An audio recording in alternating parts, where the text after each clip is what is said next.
Welcome to Behind the Page, the Eli Marks podcast, with your hosts, John Gaspard and me, Jim Cunningham. Jono.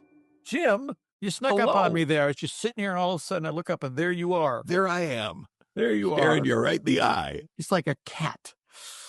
We need to put Ninja a bell, cat. put a bell on Jim.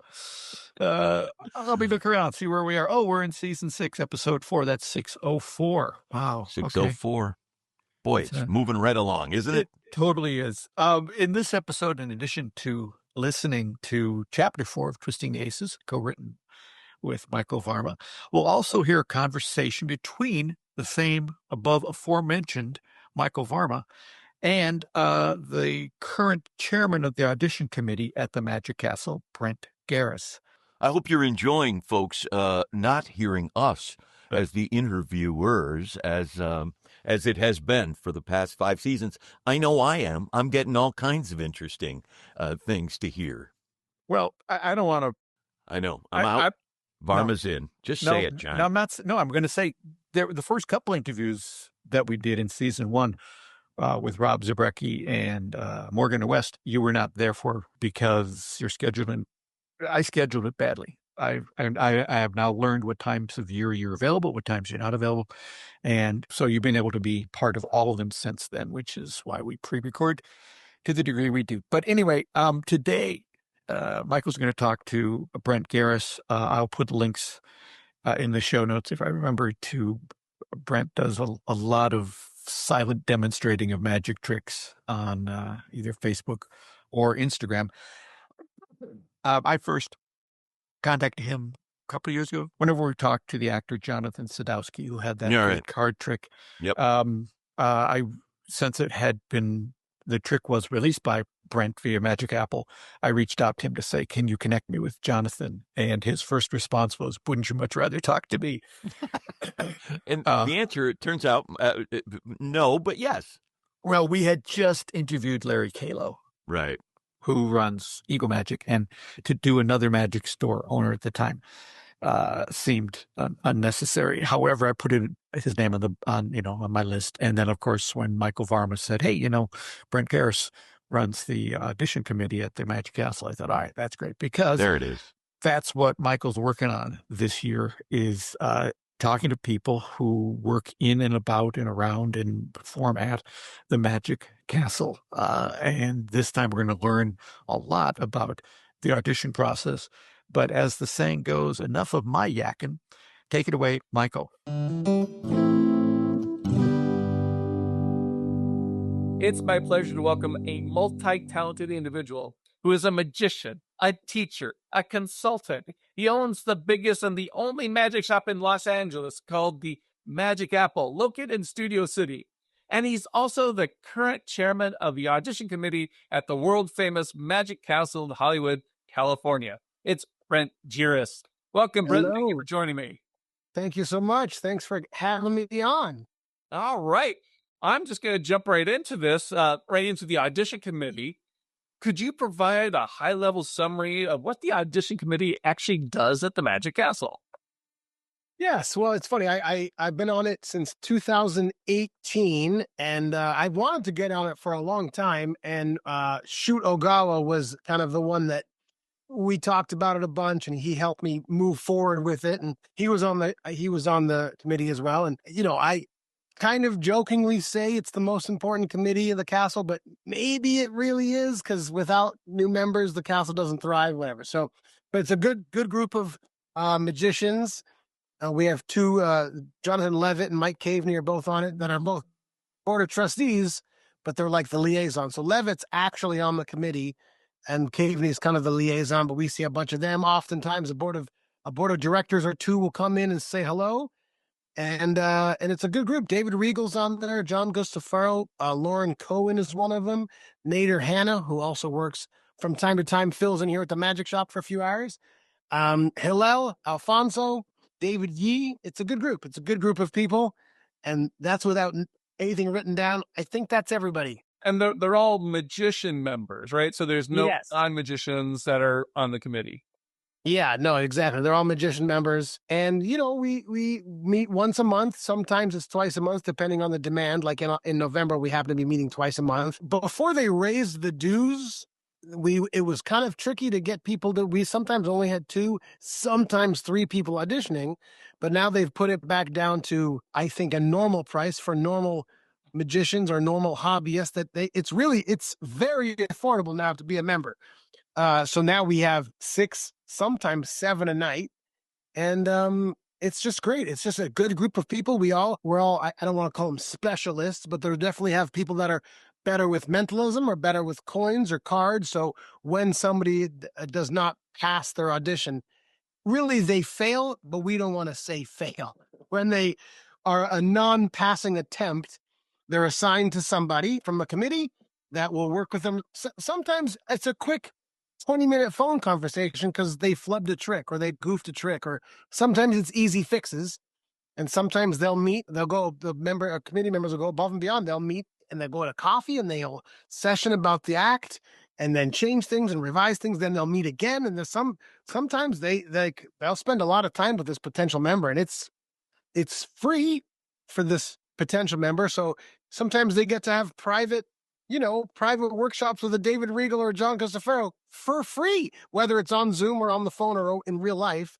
So it's pretty great. A lot of people come here to the Magic Store, and I don't advertise that I'm on this committee. It is pretty funny to watch people when they see me in that room go, yeah, like, I just bought something from you a week ago. You're the guy.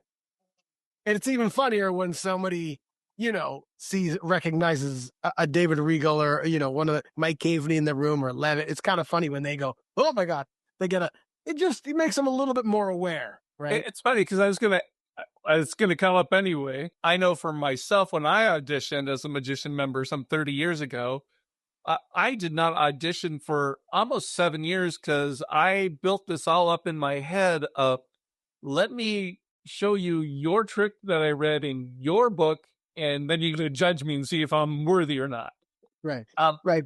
Do I need to return that book, or can I keep it on my shelf? Exactly. What are some misconceptions? Because I found out after the fact that is not what they're looking for an audition. What are you looking for in an audition? I think sometimes people maybe think they have to work way too hard. So they'll do, arguably the pass and the double lift are the hardest moves in card magic because it's so close up. All the heat is there. So sometimes people will come in and try to do really advanced sleight of hand, but they're not good enough at it. They're good enough maybe for their friends and family or at a bar. And friends and family are obviously not the most honest people. So, or they'll try to take an already perfect magic trick and make it their own, or do something to it where you can't get like the invisible deck. It's perfect, or a cartoon. There's a reason it's a classic of magic. So sometimes they put their own take on it, and it kind of clouds what the effect is. So, and often the biggest misconception is that I've just got a couple tricks I'm going to do. That doesn't work. We really want to see. I tell people, pretend like you want to audition for the castle. That's amazing. Pretend like you got hired to do an 8 to 10 minute magic show for $1,000. That's how important it is, right? About $1,000 for 8 minutes of magic is really good money. So when people realize that, and your client is watching you this guy gave you $1,000 to go do 8 minutes of magic. You better be good. So, you just want to see that they've done these tricks, these routines, these moves hundreds, if not thousands of times. And the minute somebody holds a deck of cards and shuffles, we know how long you've been doing magic. But they don't have to be brand new, amazing magic tricks. I remember years ago, I'll never forget, sometimes we audition in the Peller. It was in the Peller. And an older gentleman came, nicely dressed, was very outgoing. And when he was talking to us before the audition, he looked right at us and really asked someone's name and remembered it and asked, how is everybody? Genuinely, clearly he's performed magic before. And this guy did the hot rod, sponge balls, and scotch and soda and nailed it. He's clearly done them 10,000 times. And hey, now those tricks are not typical audition magic tricks because they are beginner-ish, or they're for the beginner, but they're so good. They're classics for a reason. There's a reason I have 4 versions of the hot rod in that other room and 3 different scotch and sodas. So he did it. He nailed it. Not one notes, not one question. And so as soon as he left, me and Levitt, who kind of are the hard asses of it, Alfonso too, but I think Alfonso, me, and Levitt are maybe the harder ones to impress. So the guy leaves, and Levitt looks at me. He goes, "Are we going to pass somebody that just did the hot rod?" And without question, we were like, "Yeah, raise your hand. Let's do it." He was so good at it. He didn't add anything. He's just done it so many times that we want those people to be members that are not going to embarrass the rest of us with some weird convoluted trick, you know? Which comes to a perfect question of how much does the audition committee balance the merits between technical proficiency versus the showmanship and presentation? I think it's probably right down the middle. We've definitely had some people audition that are really, really good with a deck of playing cards and were doing either mnemonic type stuff or seconds or really good, but they weren't very good performers. So, but that person will pass because the tricks worked. They were really good at it. And a regular people would go, I don't know. I mean, he's clearly doing sleight of hand. And then a good example of charisma was this hot rod spongeball scotch and soda guy. Like, he didn't fool any of us, and fooling it is not part of the criteria by any means, but it's just so confident and funny. A few times there'll be somebody that does a trick and the card accidentally falls on the ground. And that's a big sign, like, well, did they mean to happen? What happens? Can they pick it up? A lot of it is when things can go wrong, they're going to go wrong in that room. You're nervous, you're hot, you're in a suit, maybe you've had a drink. How to get out of that problem. Like, sometimes, there's lots of ways to get out of a magic trick. So a lot of it, we look for that. And oftentimes, not 100%, but 99% of the time, if they screw a trick up and get out of it, they pass because they were prepared and they have screwed up before in the past and they're human beings, right? So screwing up is not an instant fail. Like you said, what is the out? If I drop something because I flubbed it or my thumb or something happened, oh, hey, there's the floor show. And everybody laughs, I pick it up and we move on. And some just looking for, hey, how do they handle that error? Yeah, there's definitely been times where the Murphy's Law just got the better of them, and when they're ready to do the trick and they realize, oh, I screwed up, right? And depending on how they handle it, we go, look, take a breath. Another big misconception is everybody on that committee, we want you to pass this thing, right? So sometimes they go and we go, look, take a breath. There's a little curtain. We're in the cellar. Go back there, take a breath. We're on your side. Like, let's have fun. And we'll often let them do it. Now, that doesn't happen all the time because they either get in their own head or they'll secretly try to do a move while they're talking. And like, hey, we can see you. Like, just go reset, right? You're a human being. And I know you've seen it, and I know I have. There's been guys that are hired to work in that club that screw things up, but it's how they get out of it. That's kind of one of my favorite things, is how does a magician get out of whatever just happened.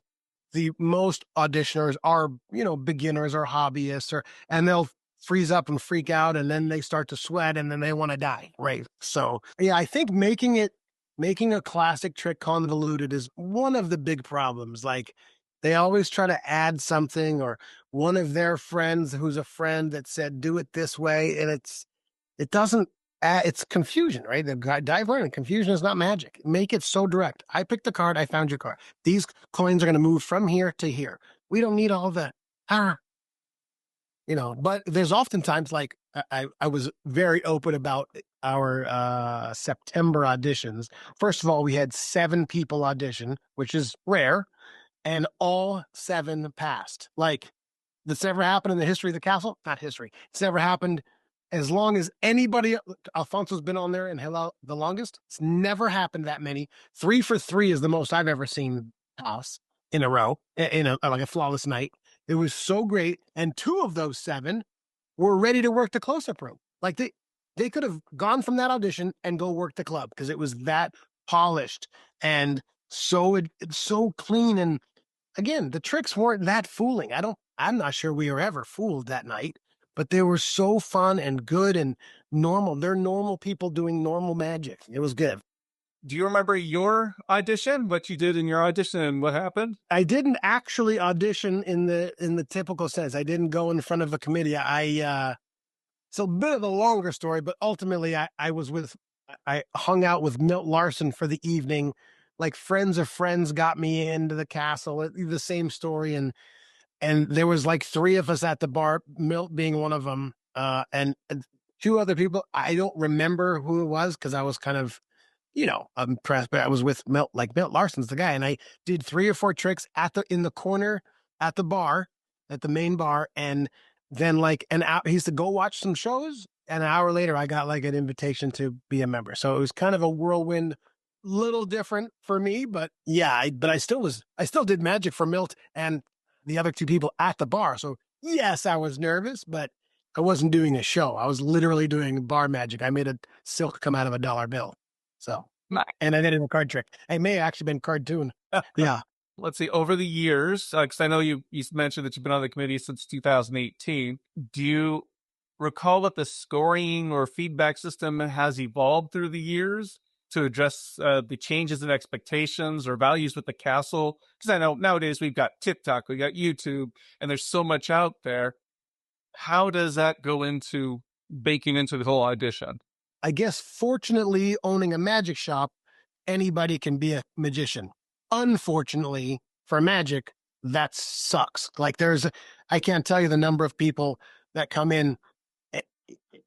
If I made a checklist that will say, hey, I'm auditioning in a week, or I have a show in a couple of days. I need like one more thing. Like, what do I like? And I go, when's the show or when's the audition? And if they say within a month, if they go, it's Tuesday, I go, you can't buy a trick today. Even though it's Wednesday, you cannot do. So because of TikTok and Instagram, there's so much eye candy magic, which again is good for business. I die a little bit magically inside, but it's good for business because it's eye candy and you can buy something tonight. You could do it tonight on Instagram and it'll be amazing because you can take it, you take 8 takes of it. So that's a little tricky. And we know instantly when that person comes to audition, we know there's eye candy tricks there's no routine. You bought these tricks either from me or from one of the other guys, and you're doing it. When I first joined the committee, it was all different though. It was they did a complete overhaul in 2021 maybe, or 22. We were still on Zoom, so maybe 21. So me, Alfonso, and Levitt, and Hillel were the only ones that stayed. But since we got a new overhaul, and it is hard, it's hard. And what we do like to hear is, people, the rumor's out, not even rumor, the thing is out. People go, I heard it's hard to pass now. Because I think back in the day, 20 years ago, if you do a mediocre hot rod and you can do the Svengali deck, you're in, which is not the case. So social media did change it a little bit because there's not a lot of routines with that eye candy stuff. It's more like here's the thing, now it's changed. But it's easier. Magic is very accessible now, which it wasn't.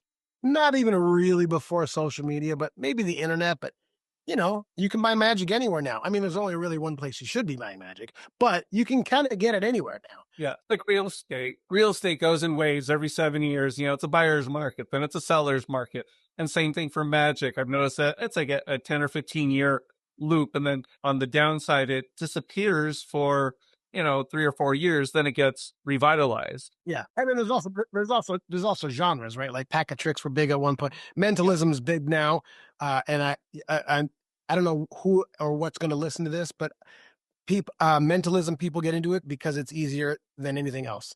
Mentalism is not easy. Max Maven and it is not easy, but people get into mentalism because it's easier and they're scared to practice. And now going to get some crap for saying that, but that's for sure the case. It's not what I believe, but it's a lazy way to get into magic is mentalism.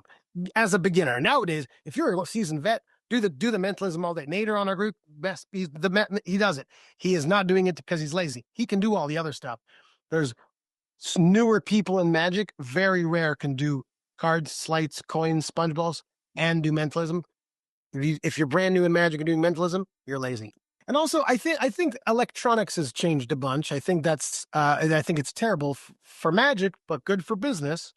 So sometimes people will audition and do very strong magic, but they are the magician. They don't do anything. It's the electronics, or it's the app, or when you're borrowing phones.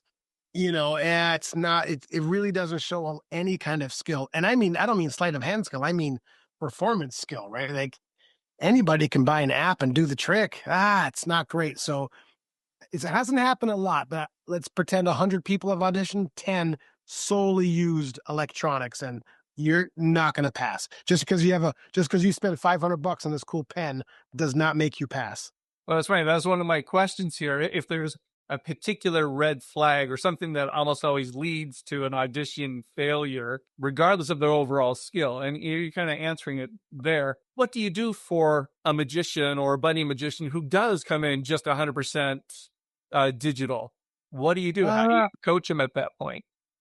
I mean, coaching them would be, all this stuff is great, but add a layer of actual magic, add a layer of something like, if somebody thinks of a word and it's written on a notepad in my pocket, well, that's impossible, right? The only explanation is electronics.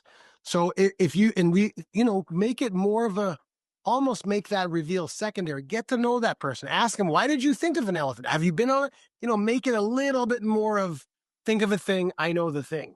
And we'll just say you have to add other stuff. You have to. You can't just do an electronics app only audition. And because what if you do it, in the Peller, there's no service down there, or there's things like that. What if this things go wrong? What if your Bluetooth doesn't work? So I know that's where magic is, or that's where magic is going, is electronics, but you still you need that out. Like we talked about, if your Bluetooth pen doesn't thump, you need to get out of that trick. You need to figure out, okay, boom, invisible deck, or something else, nail writing or something secret. So we can kind of tell when somebody goes, he's using that. And if that goes south, that show's going south.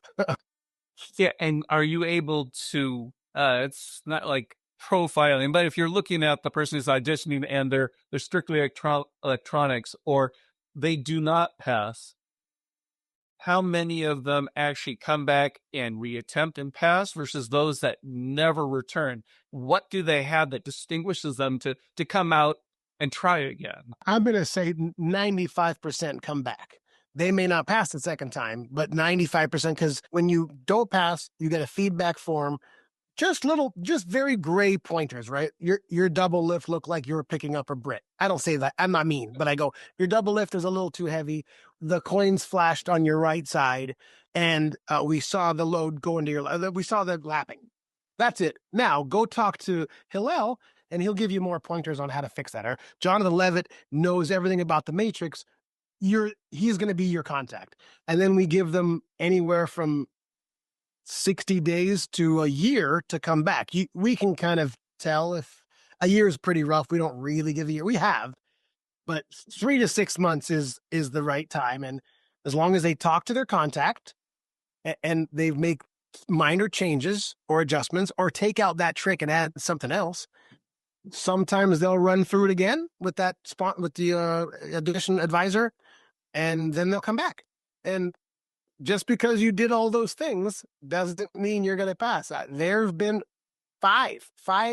Somebody has auditioned 5 times and hasn't passed. So it took, I'm going to say, 4 years to take those 5 auditions.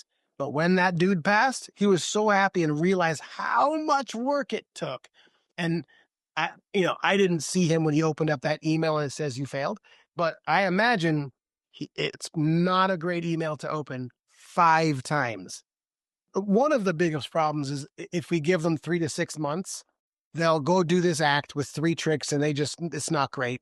They come back in 3 to 6 months with 3 brand new tricks and they don't pass again. But we're not saying you go work on those 3. Sometimes it is trick selection. That's David Regal is a giant advocate of trick selection. Selecting a good trick is not easy to do when you're not in this game, when you don't know magic. Right. Just because your wife or your girlfriend or your boyfriend was fooled by that doesn't mean it's a good trick, right? That playing card trick that when you hold a playing card and it turns into a watch, I don't know how that works. That doesn't mean it's a good trick. That just because right? So trick selection is huge. And some people just need a little advice with that. Like they need a little push. Like we don't need to see 3 different versions of coins across in an act. You could do one of them really well, and then go do a mental in a card trick. So when they 3 to 6 months is normal. Not 95% of the time they do come back. Sometimes they can't get in, or they're from out of town, or they just can't get into 3 6 months because the place is busy. But yeah, it's a pretty good comeback thing. And we often go, it's great to see you again. And it's so much persistence, right? That years ago, like a long time ago, it was almost impossible to be a junior member the first time. Like it was a 99% fail rate. It has gotten a little better now. Those guys, Steve and David, are doing great stuff down there. And I go to those auditions just to watch. And they're this much more lenient than they used to be, because it used to be, and they were so strict on that 5-minute mark for the juniors. They're a little more lenient, which they should be. They're kids. That they're not saving the planet with magic. But yeah, we love seeing the people come back, and love to see them. I mean, I have notes of everybody that's ever auditioned, and I have, nobody sees them except me. So I'm maybe not the kindest person in my notes because nobody's going to see him, but I'll look back and go, last time this guy did the Svengali deck, and he did this and he did this, and he did it again and nailed it, right? Like he just takes practice, right? It just takes practice to be a member of the club. That's really what it is. I agree. It's a matter of putting that time in, which in today's instant Amazon society, click, I got it. And they want to do the same thing with tricks. So it's like some of them really take a while. Like you were talking about mapping out a routine with David Regal, like doing your trick selection, going from one trick to another and having that seamless transition. There's a bit of an art to it. Yeah, and that seamless transition really is a big thing. Some people will do a magic trick, they'll put this away, and then they'll talk to us like we're magicians and go, the next trick I'm going to do, I learned in this book. We're like, whoa. You wouldn't tell a spectator that. Pretend like which is hard for the average person, especially if you recognize people in the audience. It's hard to pretend that this group of 10 people are regular people, right? But so that's a little bit weird too, is pretending that we're normal, and the transitions from 1 to 2 to 3. And now it doesn't have, I'm not saying rewrite the story why I'm putting this deck of cards. And then my grandfather showed me tricks with these coins. We don't need all that. Just, make it flow a little bit better. And be good at it. Like I always, whenever I'm doing magic lessons or this audition or the consulting, I always tell people, like, magic is hard, and there's probably 20,000 magic tricks in that magic store. And I know how every single one of them works, but I don't know how to do them all, right? I can't perform all of them. And that's what's tricky in magic now. Magic is coming out so fast. Yep. Half of it is garbage. And they go, you don't know how to do it? And I'm like, dude, it came in 4 days ago. There's not even enough hours in the day. I can't physically open this up and watch it and practice it and then perform it. It's impossible. So again, business is great for business, terrible for magic. Okay, along those lines, how do you teach or train a person who's auditioning to do that trick selection and say, yes, go for this because you're more towards cards or you're more towards coins, you have that affinity and you sell it well? Like audition day, regarding the nerves and time management, what are the last minute adjustments could you do? Or, yep, this is what you really need to, or based upon my opinion for what I've seen, this is what I think you need to do.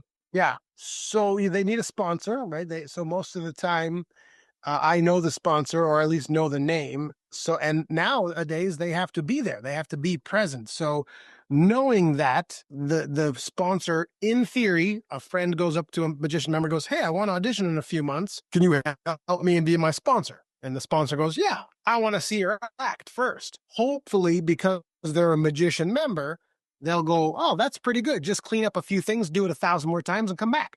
Or you're not passing with that. Hoping the sponsors a little bit, giving a little bit more ice.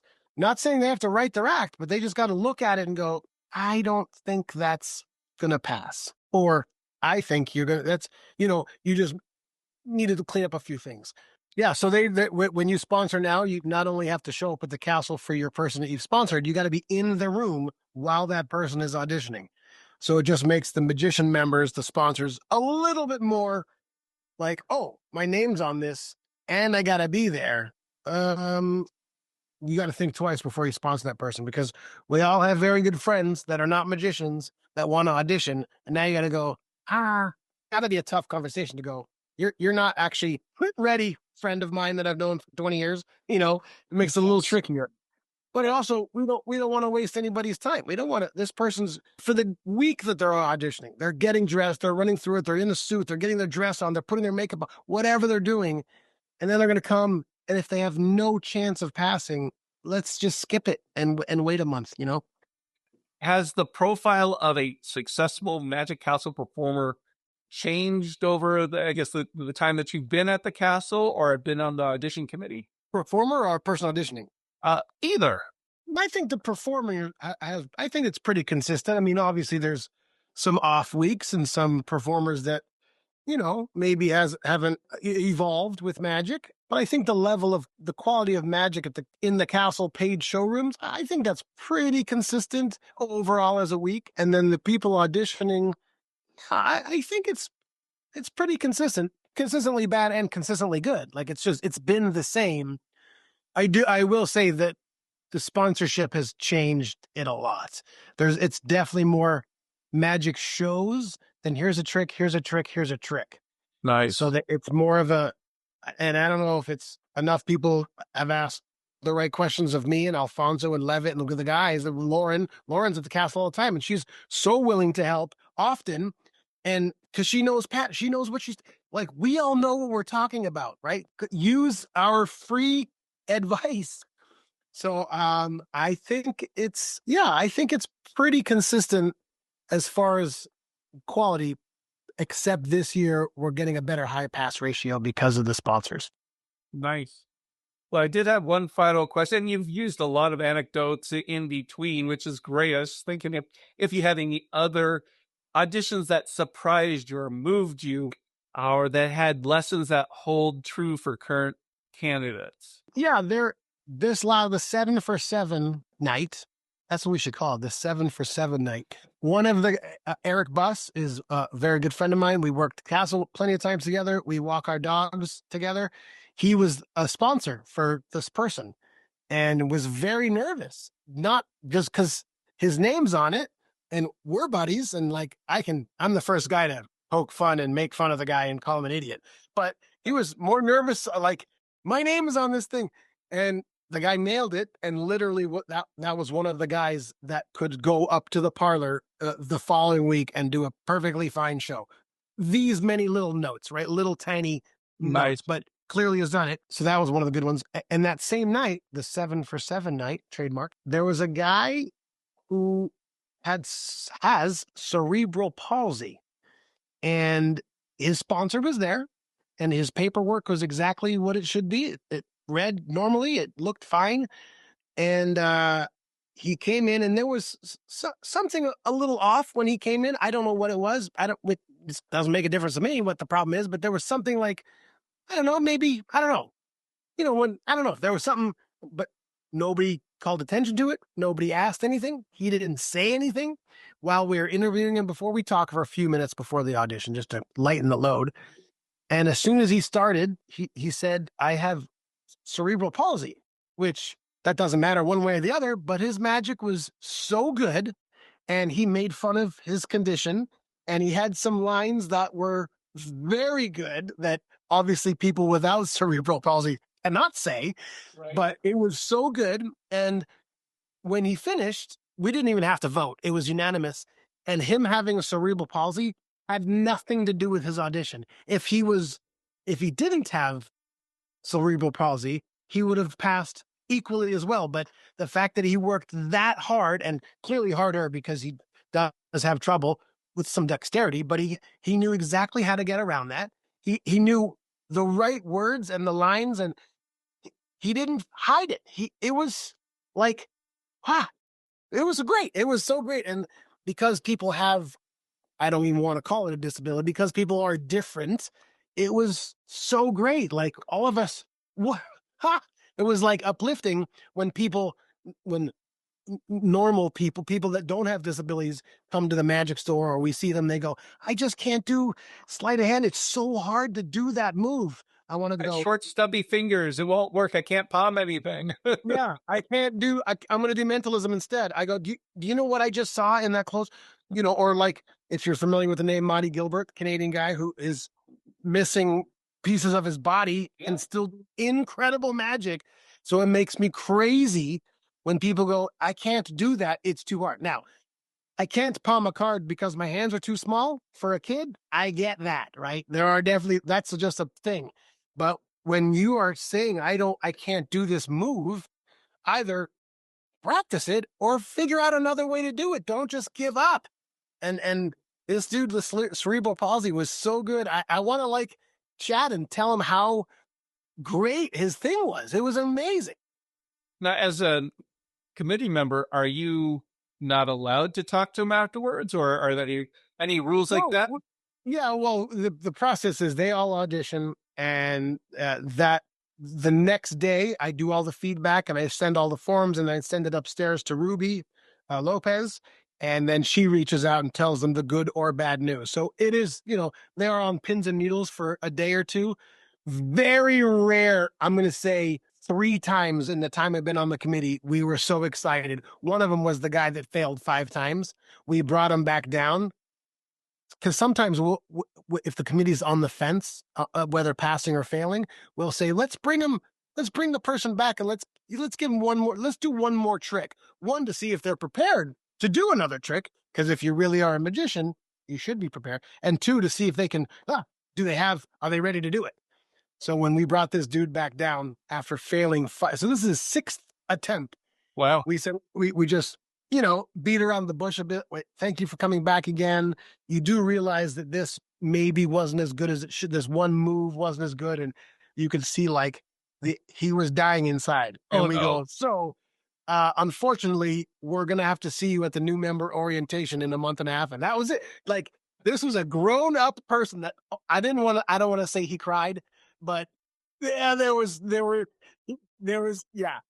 tears on his way home. He was so excited. So yeah, and that was great. Yeah. So we very, very rarely will tell them, unless in those instances we do, or if, that's kind of the only one that sticks out in my mind. It definitely has happened, but it's very rare. So they have to stew for the next 24 hours while they wait for that email from Ruby. Yeah, it's pretty good. Any other thoughts that you would toss out to anybody who's listening to this that would want to audition at the castle? I just think do the exact same audition, whatever you're going to audition with, do it a lot. Do it. I don't want to say do it every day because that's bonkers, but do it a lot. Put your cell phone or tablet on selfie and film yourself doing it. And if something flashes for that camera, it's going to flash for us. And whenever people practice and we talk out loud, right? You got to hear yourself talk. And sometimes you'll go, oh, that sounds terrible. I don't want to talk out loud and just be good at it. It doesn't even have to be you don't have to fool us. Just be good at magic or, as good as you can be. Just be good at magic or as good as you can be. That's good right advice, there. straight across the board. You can take the word magic out and insert any other word you want. It's just good advice. And when you think about the level of sort of commitment these people have on this committee to getting someone through the process. Yeah. When I think of somebody now, I'm just going to name a name because he named a name, David Regal, reaching out to you and saying, hey, let me kind of steer you a little bit on this piece of magic to give you a better chance next time at the audition of making it through. It would be as if you auditioned for a movie and De Niro called you and said, hey, I liked what you did. I think I can help you make it better for the next time, so that you can then get cast in something. It's a level of commitment and care that certainly we've found in the magic community through this podcast. Yeah, they don't want you to fail. Yeah, they want you to succeed. And you, as a director, John, and a casting director in some cases, you do want the people. I've sat on that side of the table very few times, but you do want. I don't want anybody to come in and fail and be horrible, and I want people to come in and be really good. That's better for me than someone not being very good. Yes, although I think the audition committee is a bit more benevolent in their response. When you're auditioning people for a movie or a show or something, you want them to come in and solve your problem so you can move on to the next problem. Right. In That's this a case, good way of putting it. yeah, that's what it is. It's like, okay, Yeah. I don't have to deal with that because I got that. So that's done. And what they're doing is they're trying to make sure the level of quality is maintained on the membership level, but they're not trying to solve a problem. They're trying to help you be at the level you need to be to get in. And I don't think anyone would ever actually purposefully screw up their audition just to get a free couple hours David Regal. No, But no. there are worse but- ideas in the world than that. Now that you've planted that idea. I'm just very encouraged by the whole thing. And, when you talk about auditioning for the Magic Castle, you're not necessarily auditioning to be a performer at the Magic Castle, but to become a member of the Magic Castle so that you can attend without having to find a member to give you a ticket to get into the place in the first place. So and Eli is struggling with this very thing in the Eli book. needs to listen to this interview. He really does. If Eli would just listen to the podcast, I think he'd audition in a heartbeat. He would. But yeah, it's just so heartening to me to find out again how caring and welcoming the Magic fraternity is. Yeah, particularly when he said, if you screw up a trick, if you recover, Yeah, they kind of we'll don't count count it. They don't. Yeah, count. we'll count that. I don't know if you ever watched the Great British Bake Off. Yeah, we do. And in season 5, I think, back when Sue and Mel were the presenters, the preferred presenters, one of the bakers, his ice cream got left out and his baked Alaska completely whatever, and he picked it up and threw it in the bin. And when it came time to present the showstopper to, Paul and Mary, he just wheeled the bin up and said, "This is it." And Paul said, you made a meringue. Where's that? It's in the bin. You made a sponge. Where's that? It's in the bin. Okay. So the ice cream didn't work. The other two things did, and I can't judge them now because you put everything in the bin. And that's not what you do when you screw up here. You let us judge what you've got. And that's what the Magic Castle is doing. They're going, if you screw up, you're going to do that anyway on stage at some point in your life. If you have a way to get out of it and you just keep going, I think they count that favorably. And that is, in a nutshell, why I am not a magician. Getting to the point where you have an out when you don't have an out is a lifelong adventure. Mm-hmm. And I'm not willing to spend my life that way. It's just too nerve-wracking. And if you have an out, Eugene Berger had many outs. Yeah. And so it wasn't nerve-wracking, but it took a lifetime to get those outs.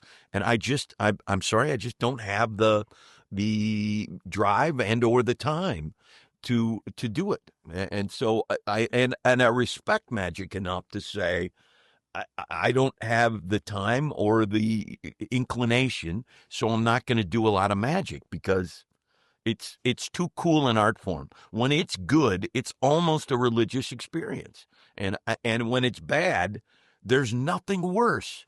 And in my opinion, when I see a bad magician, it's like, oh my goodness, I can't deal with it. Speaking of outs, it reminds me of two different outlooks on outs. One is I highly recommend everyone get Larry Haas's his final Eugene Berger books. Yeah. And I believe it was in the last one that they go quite in depth on the trick that cannot be explained. Exactly. And if you look at that entire routine is composed of outs. That's all it is outs. Yeah. And it's the way Carissa Hendricks describes her vanishing bottle routine. In that it's it's out after out. It's a million different outs that you just have to go, that happened, I go there. That happened, I go there. And you mentally have to deal with that. And then it reminds me when we talked to Matt Donnelly and he was kind of helping Penn and Teller on a new routine. And Jeff McBride was watching and said, what is your out on that? And Teller said, we don't have outs. We don't do outs. No.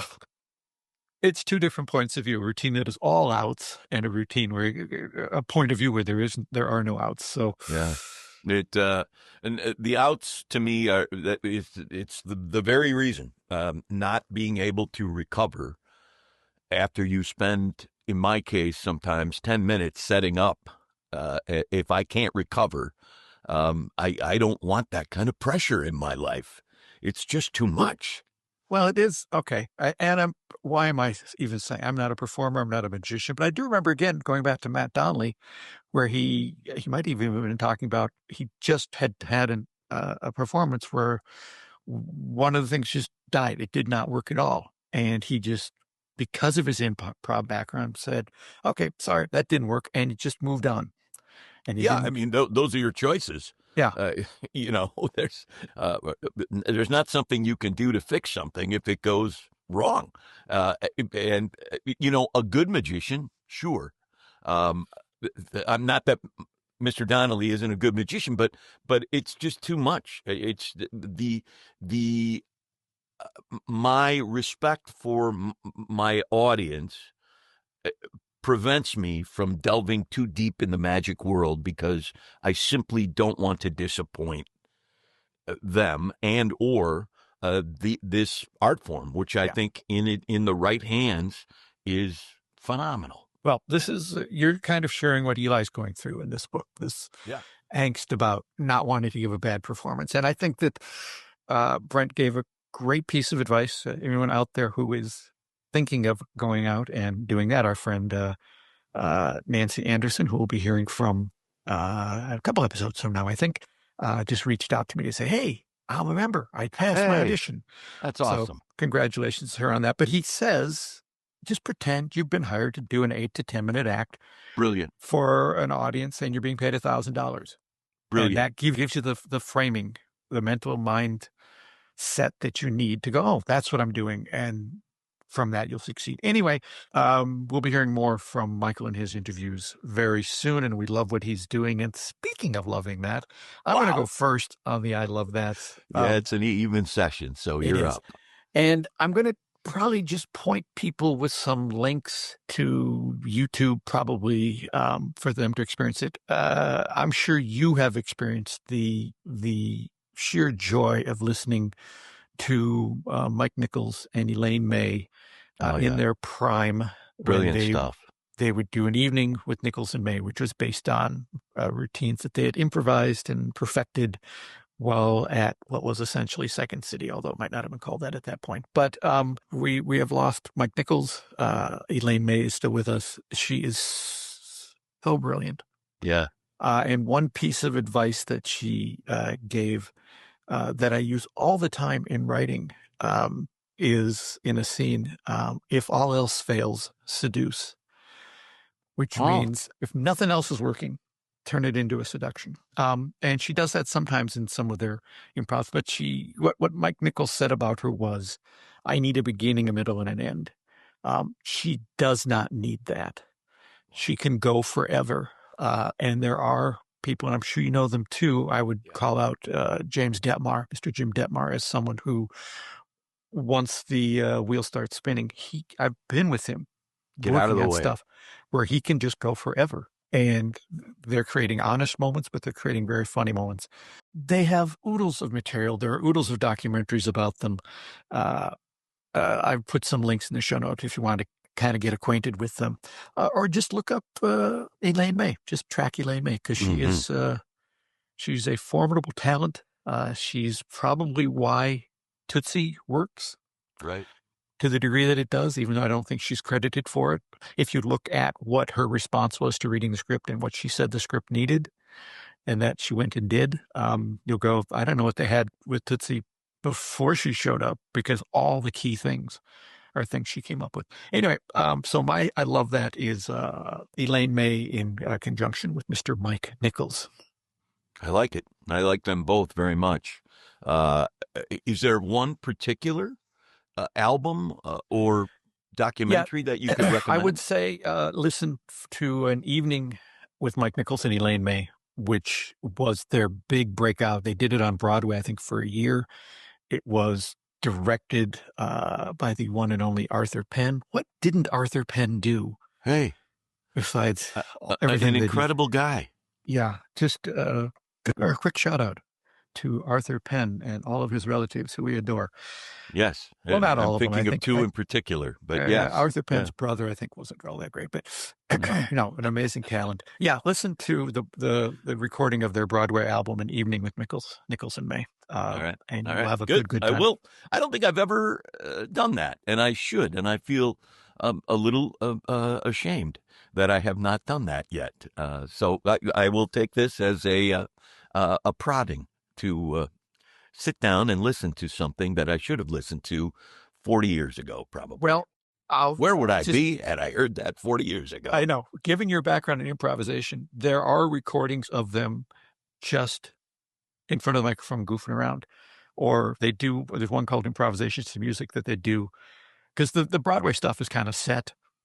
They've done forever and ever, but they do stuff where they have just turned on a piece of music and they go and they respond to it, and it's really amazing. And then there is one, which if I can find it, I'll put in there, in which they just can't get through it. They are just making each other laugh so much. I love it. That's my favorite stuff. Yeah. It's my favorite stuff when people crack each other up in front of an audience. Nothing is better. And I maintain that several years ago, Lauren Michaels said, we're going to do two things differently from this point forward. One, we're going to equally offend everybody, and we want to walk up to that line every single episode of Saturday Night Live. And the second thing is, I used to be against laughing. I'm now for laughing. I don't want you to do it unless it's real, but if it happens, I'm okay with it now. And you see it almost every episode now. You'll see somebody make somebody laugh, and it is so fun and so powerful. So I'm on board with that. If I could find a link, I'll put it in. But for me, the favorite version of that, and this should be, and I love that, but we'll just give it away, is a Debbie Downer episode where they are at Disney World, and they're trying to get through breakfast, and Rachel Dratch is killing them. They can't. And at one point, Horatio Sands is trying not to laugh so hard that he picks up a pancake and dabs his forehead because he doesn't know what else to do. Well, yeah, put that in the show notes because I'll watch it. I love that stuff, and I think we all do. We all love it. Just makes it so much more immediate, and you can't help but. I mean, Tim Conway and Harvey Korman made a career out of that. Yeah, they did. They did. So, and who doesn't love to watch that interchange? If it pops up on my Facebook page, here's the thing: I always watch it because it's so much fun. But here's something you may not have known, and this is why Tim Conway was the consummate professional, because they would record every episode of the Carbonet Show twice. They did. They recorded the dress rehearsal and then they recorded the thing, but they had an audience at all times. And after the first one, he would go to the director and say, "Did you get everything you need?" And if the director said, "Yes, I got everything I need," that gave him permission to goof around. If they didn't get something the way the director wanted, he would continue to do it correctly, but only when he knew they had what they needed. They had the safety, as it's called. Gosh, I never knew that. That's fascinating. Because he's a pro. Anyway, what? Enough of this. What was it you love in this episode? Okay, yeah. So I'm going to do something very practical for my I love that. Okay. My credit card company sent me an email that said, we have detected some of your information on the dark web, which I knew existed, the dark web, but I've never had any reason to try to find it. And so I got concerned about that. And when I looked at what they had tracked, My email was in there. My phone was in there. My social security number was compromised. And so I started digging around to try to figure out how am I going to protect myself, or what am I going to do? And I found an app called Cloaked. And it's a very simple process. You enter your information, and then every month they track down any kind of breaches or any kind of loose information on you anywhere, and they systematically remove it. And I used to get, on any given day, 25 or 30 spam calls about everything from a new furnace to dating apps to, things that I would never need. But I would get these spam calls, and I installed Cloaked, I'm going to say 3 months ago now. And I am shocked by the things they have found and removed, because every month they send you, hey, and that first month, it was astounding. We have removed 3,218 pieces of information that were out there. And I have seen the amount of goofy emails and the amount of spam calls on my phone diminish to the point where now I get maybe one spam call a day versus 30 spam calls a day. So I'm a big fan of this, locking down your information. I know there's plenty of apps out there that do that, LifeLock, Guardio.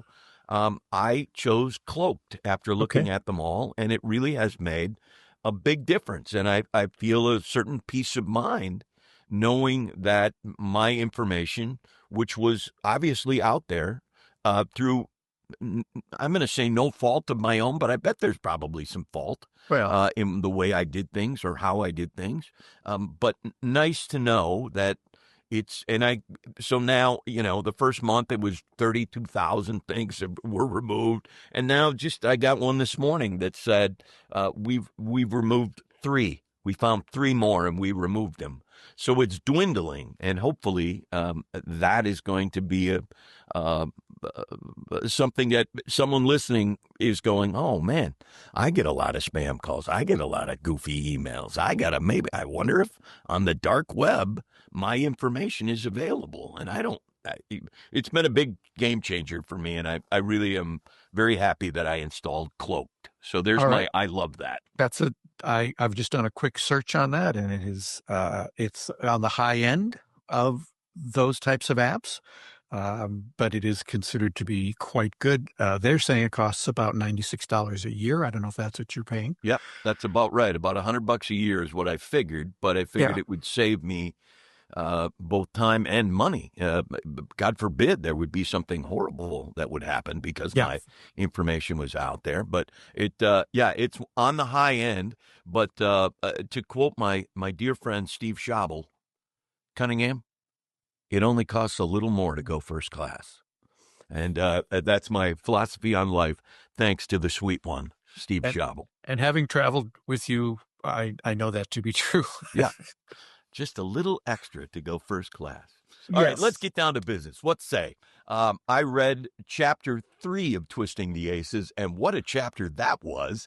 It was. For those people who have, why don't you just catch us up? Well, there's not a whole lot to say except that Mason Drexel started his act, did some stuff called Eli on Stage, and then collapsed. And Eli started performing a CPR, but he didn't think it looked good. It was a dramatic moment, and that takes us right into chapter 4. Chapter 4. Even after all the commotion had subsided, I remained on stage in a trance-like state, completely bewildered at the scene before me. EMTs had arrived, followed by the police. Ollie had calmly and efficiently cleared the showroom, but it was still bustling with essential personnel. Harry stood next to me with his hand on my shoulder as we watched the emergency medical technicians wrap up Mason's body. As they placed him on the rolling stretcher, I heard Harry say, "You did everything you could, Eli. Everything you could." I felt the comforting squeeze of his hand. A uniformed police officer who had briefly questioned me approached once more. "Is there anything else you'd like to tell me?" he said, as I watched Mason's body disappear through the curtains headed for the backstage doors. He held his notebook in one hand, his pen in the other. No, that's all of it. I replayed the sequence of events over again in my head, saying them out loud to help them sound real. I came on stage, started to help him with his trick, and then he collapsed. I rolled him over, realized he wasn't breathing, and started CPR. Bill, the MC, was standing nearby. He seemed as shaken or more than I did. "He yelled to me to call 911, and I did right away," Bill added, with a wobbling tremor in his voice. He held up his phone as if it were proof of his statement. Bill appeared completely disheveled. Hair, bow tie, and tuxedo collar all were askew. Twin streams of tears drew a small trench down his face through his stage makeup. The officer shifted his stance and directed his next questions toward him. "And you were with the victim before the show?" Bill nodded. "Yes, we were both backstage waiting to go on." The officer nodded as he made some more notes. "And how was Mr. Drexel acting before the show?" "Acting?" Bill said, still fighting the quaver in his voice. He took in a deep breath and slowly exhaled. "Well, to be honest, I'm not sure. I barely exchanged 2 words with him the last few days. I don't know what I did to tick him off. Every time I'd ask him a question, he'd just grunt at me. The first time I thought he was just having a bad day, but then it happened again and again. I mean, I grew up watching him. He was just the best." A fresh stream of tears rolled down his cheeks. "Never meet your heroes?" I offered. "Kind of. It's just that, I don't know, he's Mason frickin' Drexel. I always figured you don't reach that level of success without getting and giving a little help along the way. When I got booked at the castle to be here in the Palace of Mystery, I was totally psyched. Then they told me that I'd be on stage with Mason Drexel. I was over the moon. I couldn't believe it. Opening for Mason Drexel." Bill stopped talking for a moment, clearly lost in his feelings. I was about to offer a thought of my own, but then he started up again. "The first day I met him, I probably gushed a little too much. But then I saw his reaction to compliments, so I immediately turned 100% professional. I asked him if he had an introduction he wanted me to use. All I got was a grunt." I felt sorry for Bill. He looked devastated. He was probably tired from his flight and just wanted to see the stage and get situated, I offered, trying to put a positive spin on Mason's behavior. I know when I'm on the road, I get tunnel vision and want to see my performance space and get mentally ready and nothing else. "That's what I thought too," Bill said, sniffling as he used his handkerchief to dry his large round face. "But the next day, I congratulated him on a great first night show, and all I got was another grunt. I tried again the following day, but changed it up and complimented him on his dexterity with cards. Nothing. Then I asked him for advice on how to make my top change more seamless. Was all I got. Yeah, never meet your heroes, or spend a week backstage with them either." He looked down at his feet and slowly shook his head and let out another sigh. Uncle Harry, seeing Bill's distress, stepped forward to try and correct the situation as only Harry can. "Bill," he said quietly, "I'm not Mason and certainly don't have his kind of flair, but I'll be happy to sit with you and talk about your top change." Bill looked down at Harry with big, brown, hopeful eyes, like a pound puppy begging to be adopted. "That would be amazing, Mr. Marks." "Call me Harry." Bill nodded, smiling slightly. "I will." A voice from across the room broke up the conversation. It was Ollie, the night manager. Harry, can I talk to you for a minute? Harry patted Bill on the shoulder. I'll be right back. He then walked down the steps, past the glare of the lights and into the seating area. Although he was using his best stage whisper, we could all hear Ollie's slightly panicked voice. Harry, we just released 130 people from the palace. All the other showrooms are full. I could use your expertise with how to deal with this sudden overflow. I nearly smiled, realizing that I wasn't the only one who, when in a crunch, immediately would ask WWHD, what would Harry do? I overheard bits of their rapid-fire conversation as the two men headed out of the showroom. Have you tried? Yes. Did you ask? Yes. The Palace of Mystery doors opened up like a little window into another world and then shut with a solid ka-thunk. The sound of the doors closing immediately took me back to when Mason dropped to his knees onto the wooden stage with a similar sound, a dull and muted ka-thunk. I flashed back to what Mason had said to me before he keeled over. Lost cause, never win, unforgivable, unforgivable, sin. No talking, no talking. What did that mean? Did he know he was dying? If those were his dying words, what was their significance?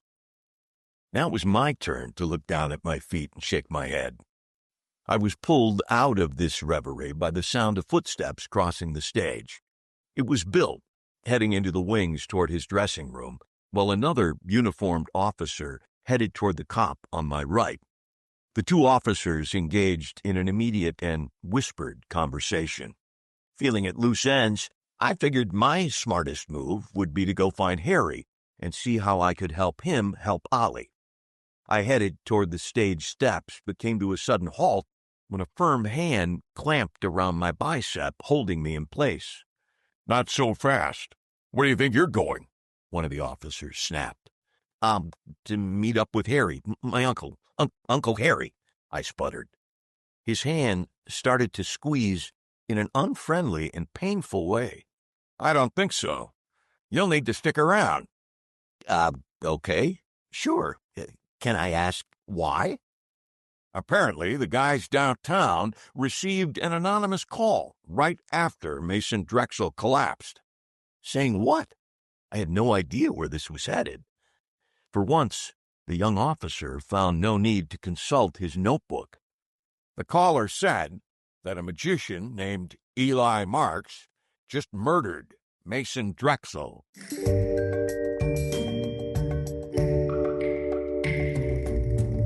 Given the number of times Eli's been accused of murder, I'm beginning to think this might be the one. My goodness. I hope not. I haven't read this book like I've read all of the others front to back before we start the podcast on it. So I hope this isn't the one where he turns out to be the murderer. That would be, boy, what a great twist that would be. Holy Although mackerel. you've just given We'd it almost away. have to end the podcast. Yes. Right. No. Anyway. Really fun chapter. And again, surprised. I think of Nate Bargatze, the great stand-up comedian's line. I don't know much about history, and I know that's true because whenever I watch a historical drama, I do it on the edge of my seat. I watched Pearl Harbor. I was as surprised as they were. If you don't know this comedian, you ought to look him up because he's great. But this is the way I'm reading this book. Normally, I'm way ahead at this point. I'm one ahead at least. Yes. Now it's unfolding for me much as it's unfolding for you folks, and I'm enjoying it immensely. Well, yeah. So we'll see what happens. A bit of, as apparently Jim, along with everyone else, is surprised that Eli is being held as a possible suspect in the murder of Mason Drexel. We will find out more about that next time when we hear Chapter 5. We're also going to have a chat with someone we should have chatted with years ago. Yeah. Local magician, but internationally known, Raj Madok. Yeah. You've known him for a long time. Yeah, I have. He's my dermatologist, believe it or not. And that's why we're talking to him, not because he's a dermatologist, but because so many people are so good at magic and yet do something else. Right, exactly. And his matrix is killer good. Yeah. And yet it's just a sidelight. Not Yeah. just a sidelight. It's a sidelight, not just a sidelight. Yeah, it's a great conversation, particularly when he talks about the separation between, being a medical professional and a magician, and how he literally leaves the job in the car when he gets home. He has a way of doing it that it's staying in the car and he's moving on to the other part of his day. Just a fascinating, He's a great guy. charming You'll guy. love this. You'll love this chat. And you'll enjoy finding out what happens to Eli, and if he's thrown in the slammer in L.A., and all of a sudden this becomes To Live and Die in L.A. Wow. I instead can't of wait something. to read that next chapter. That's the idea in writing these things. So until next Can I just say one thing? Can I say Yeah. one thing? One of the things I really love about your mysteries is they're fair. They're if you fair go- to good. They're fair to good. No, they're fair to a reader. So if you go back at the end of the book, you're going to go, "Oh yeah, it was all there, and I just didn't see it until it was revealed to me." I just read a novel, front to back, 500 or 600 pages, by a very well-known author who was writing a lawyer murder mystery, and I read 500 pages thinking, who could it be? I can't figure out who could it be. And in the last 30 pages, he introduced the murderer. And I thought, That's not. that sucks. Why would you? That's not fair that you, I followed you for 450 pages, and in the last 30 pages, you're going to bring out a guy who's never appeared? That's ridiculous. And this is a pretty well-known author I'm talking about. I won't name names. What, are you afraid of getting sued? No, well, I just don't want to. John Grisham can take it. He can take it. Oh, my God. It was very frustrating to me. Very, very frustrating. Did I guess it? Yeah. Did I guess? Okay. Absolutely. Well, I gave you enough clues there. I'm not going to defend him, but I will say there is precedent. There is a movie made in the 70s called Alice, Sweet Alice, which is a mystery about a killer. And at the end of the movie, when you find out who the killer is, it was a character who maybe you'd seen once earlier. And I read an interview with the writer-director, and he said, I was so afraid the audience would figure out it was him that I just decided to stay away from him.